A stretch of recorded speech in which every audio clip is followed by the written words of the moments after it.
According to the World Health Organization, 1 in 4 people around the world will suffer some kind of mental health disorder. Yet about 60% of sufferers do not seek help.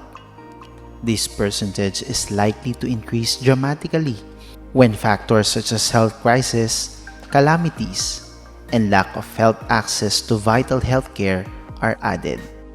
Our current global health situation has led many people to deal with the trauma of sick or dying loved ones, economic hardship, and disruption to the life they once had. COVID-19 pandemic indeed has affected all people in all aspects of life and made children and young people more susceptible to experience mental health crisis. Facing the challenges of unexpectedly switching to online class due to the pandemic has caused anxiety and raised questions among students about their life and academic futures. While there are some who are thriving through online learning, the toll of the virus, isolation, increased workloads, and other associated effects are rising among many students. Especially in times like this, students need a listening space where they can share their anxieties, anguish, and other issues. For the school, it is a critical mission to support mental health needs of students virtually. But through the partnership with the parents and families, setting positive and caring intentions to meet the shared goal of nurturing and supporting students will be possible. When you feel tired, weak, and feel like giving up, always remember that the Lord gives His toughest battles to His strongest soldiers. You are the strongest soldiers, and our greatest weapons are our faith and prayer. We, your parents, and your beloved NCLC, need you to realize that we are here to guide you, to continue to live and learn in these uncertain times, to prepare for your future. May you always continue to trust us, your parents and school, who are working hand in hand to develop your full potentials. Ang kalidad ng pagkatuto ay isang paraan ng pagbubog sa inyong mga kabataan na inaasahang hahalili at magiging mga susunod na professional at tagapamahala ng ating bansa. Ito ang hamon sa edukasyon sa panahon ngayong krisis. Ang malapayo ko sa mga estudyante ngayon nag-aaral ng bagong teknolohiyang blended learning system ay ipagpatuloy lang nila ang kanilang pag-aaral sapagkat malaki ang matutulong ito sa kanilang mga sarili. Maaaring mapalawak pa nila ang kanilang kakayanan. Attitude matters more than intelligence or talent. Show your parents respect and appreciation. Learn to say thank you and sorry.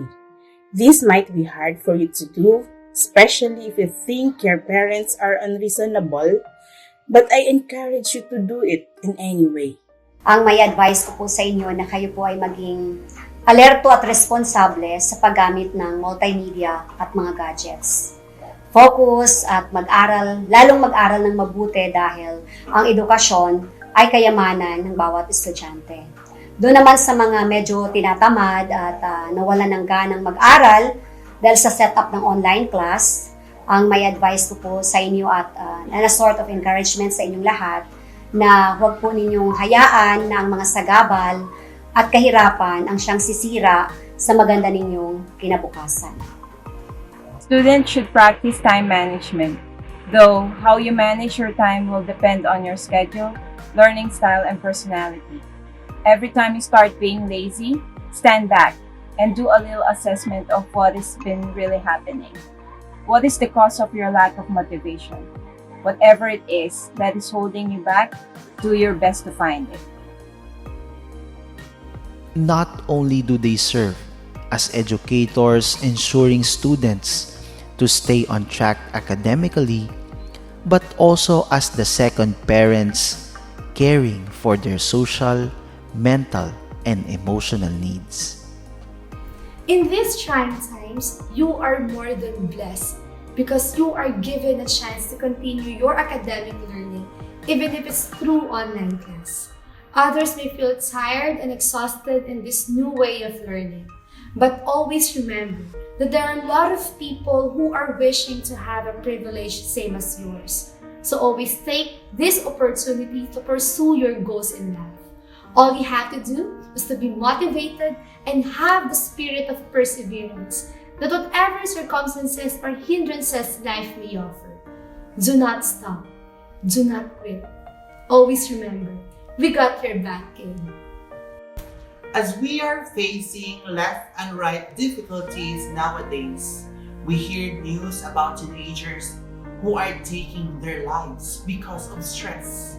Students, mga anak namin, always remember that you need to believe in yourself, that there is something inside you greater than the current situation we are facing right now. If you stumble once, stand up. If you stumble twice, cheer up. We are just here.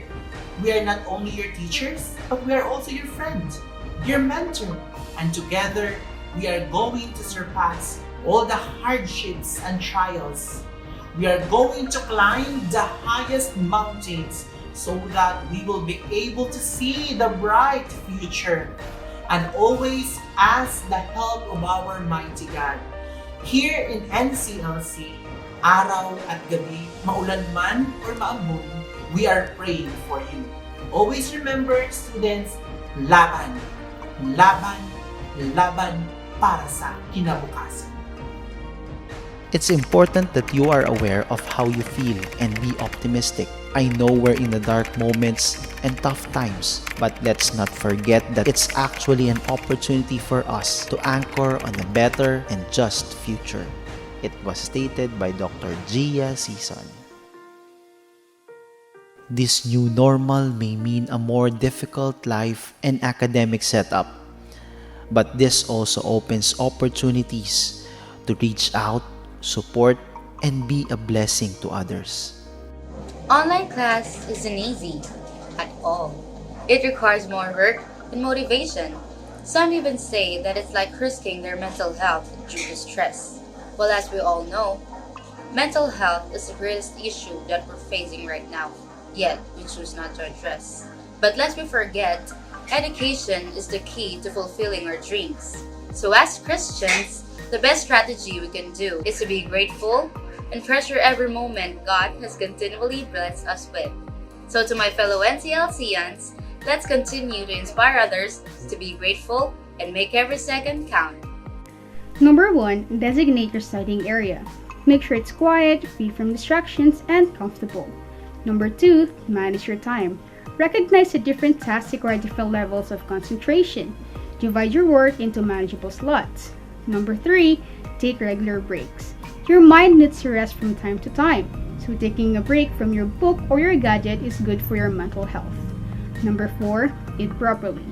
Your brain and body needs fuel to stay in top form. Plus, it's difficult to focus when your stomach is growling. Number 5, get a good night's sleep.